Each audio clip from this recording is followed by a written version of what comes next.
Recently आप सभी ने देखा होगा कि फ्रांस के राष्ट्रपति इमानुएल मैक्रोन भारत की यात्रा पर आए थे। वो गणतंत्र दिवस के प्रमुख अतिथि के तौर पे आए थे। भारत यात्रा पे जब वो आए थे तब उन्होंने बहुत सारे अनाउंसमेंट की। उसी में से एक बड़ी अनाउंसमेंट थी कि फ्रांस भारत का जो सपना है ओलंपिक होस्ट करने का 2036 में, उसका वो सपोर्ट करेगी। और दोस्तों, ये जो बात फ्रांस ने कही है, ऐसे कहने वाला फ्रांस दुनिया का पहला देश बना है कि जो भारत को ओलंपिक होस्ट करने के लिए सपोर्ट करेगा। और एक काफ़ी एक बड़ी बात है, क्योंकि इंटरनेशनल जो सपोर्ट चाहिए था उसकी हम खोज में थे, वो कहीं ना कहीं फ्रांस के द्वारा वो हम कहीं ना कहीं मिल रहा है। दोस्तों, फ्रांस का जो सपोर्ट है वो इसलिए भी खास है कि इस साल का जो ओलंपिक होने वाला है 2024 में, जैसे कि जुलाई में स्टार्ट होने वाला है, वो फ्रांस के शहर पेरिस में होने वाला है। इसलिए देखिए, इस साल का होस्ट फ्रांस है और उसी का सपोर्ट अगर भारत को 2036 का ओलंपिक होस्ट करने में मिलता है तो ये बड़ी बात है। और दोस्तों, ये जो ओलंपिक हम होस्ट करना चाहते हैं, वैसे तो इसमें काफ़ी ज़्यादा पैसा खर्च होता है, लेकिन इसका फायदे भी बहुत सारे, जैसे कि इस वजह से बहुत ज़्यादा जो टूरिस्ट है वो खेल देखने के लिए आते हैं। तो इसलिए देखिए, जो अर्थव्यवस्था है उसको सबसे ज़्यादा फायदा पहुंचाता है।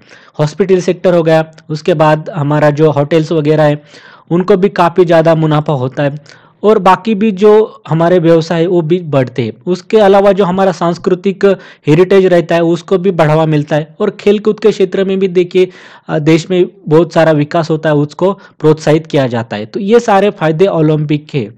और दोस्तों, भारत बिल्कुल इसको होस्ट कर सकता है, क्योंकि अगर हम इस साल के होस्ट फ्रांस को देखें तो ये अर्थव्यवस्था इसकी भारत से छोटी अर्थव्यवस्था वैसे देखा जाए तो भारत अब जल्दी दुनिया की चौथी नंबर की सबसे बड़ी अर्थव्यवस्था बनने जा रही है, कुछ दिनों में तीसरी भी बनेगी। तो देखिए, फ्रांस अगर कर सकता है तो भारत इसको कर ही सकता है, इसमें कोई डाउट नहीं है। तो इसीलिए देखिए, भारत भी ये सब जो ओलंपिक है वो होस्ट करना चाहता है। अब देखिए दोस्तों, ये हो गया ओलंपिक की खेल कूद की बात। और भी दोस्तों, हमने अगर पिछले साल अच्छे से देखा है कि भारत और कनाडा के बीच में काफ़ी ज़्यादा तनाव निर्माण हुआ था। निज्जर की हत्या के बाद कनाडा ने एक इमेच्योरिटी दिखाई और उस वजह से ये सब हुआ। उसके बाद देखिए, जो भारतीय छात्र थे जो कि कनाडा पढ़ने के लिए जाते थे, अब उनकी जो जाने में गिरावट देखने को मिली। अब कहीं ना कहीं जरूरत एक तैयार हुई थी कि कोई ऐसा पश्चिमी देश मिले कि जो कनाडा की जो कमी है वो निकाल दे। उसी के बीच देखिए, फ्रांस मदद के लिए आया और फ्रांस ने एक बड़ी अनाउंसमेंट कर दी है। फ्रांस के राष्ट्रपति मैक्रोन ने कहा है कि वो लगभग 30,000 जो भारतीय छात्र हैं उनको हर साल वो प्रवेश देंगे फ्रांस में पढ़ने के लिए। और ये देखिए दोस्तों, ये बड़ी बात है। और जैसे कि फ्रांस के आने से देखिए, जो कनाडा की हमने पहले ही डिस्कस किया कि जो छात्र जाने रहे कनाडा वो फ्रांस जा सकेंगे। तो ये यहाँ पे हमें एक अच्छी चीज़ मिल रही है। लेकिन एक दिक्कत ये होगी कि फ्रांस में अगर पढ़ने के लिए अगर छात्र जाते, तो जैसे फ्रांस में आपको बहुत सारी चीज़ें जो है वहाँ पे कुछ लोग अंग्रेजी नहीं आती, इतनी नहीं चलती जैसे कि अमेरिका और कनाडा में चलती है। तो फ्रेंच वगैरह थोड़ी बहुत सीखनी पड़ेगी, ये यहाँ पे एक दिक्कत हो सकती है। अब देखिए दोस्तों, फ्रांस और हमारी जो दोस्ती है और जो भी उनकी यात्रा थी उसमें सबसे अहम जो चीज़ रही वो है जो रक्षा क्षेत्र है उसको लेकर।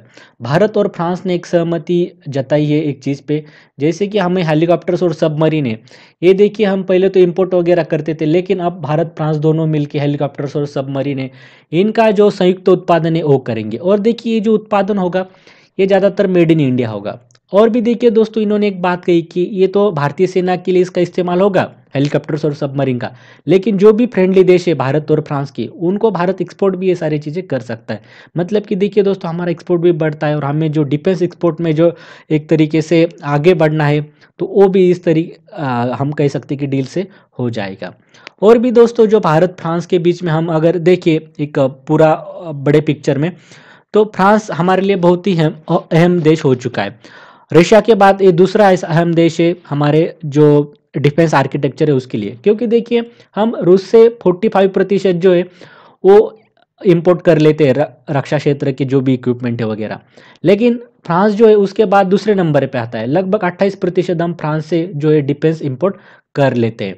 और दोस्तों, पहले तो हम रशिया से 65% ये करते थे, लेकिन हमने रूस से पर हमारी जो डिपेंडेंसी वो कम की, और हम जो चीज़ हम रशिया से मंगवाते थे अब वो फ्रांस से मंगवा रहे, और रशिया पे हमारी जो डिपेंडेंसी वो हौले हौले वो कम कर रहे। और दोस्तों, उसके बाद अमेरिका आता है तीसरे नंबर पे।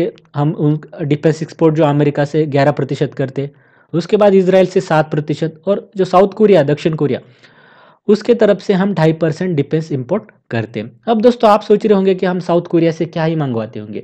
दरअसल जो भी अम्युनिशन है और बहुत सारी इंटेलिजेंस की, मिलिट्री इंटेलिजेंस की जो भी इक्विपमेंट है, वो ज़्यादातर हम साउथ कोरिया से मंगवाते हैं।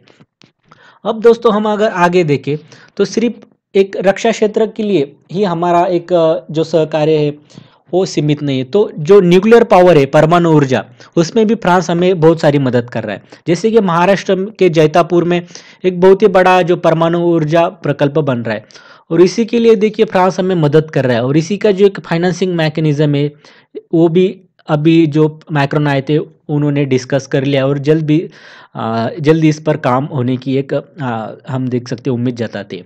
दोस्तों आपकी क्या राय है इस बारे में, तो आप कमेंट सेक्शन में ज़रूर बताइए। बहुत बहुत धन्यवाद।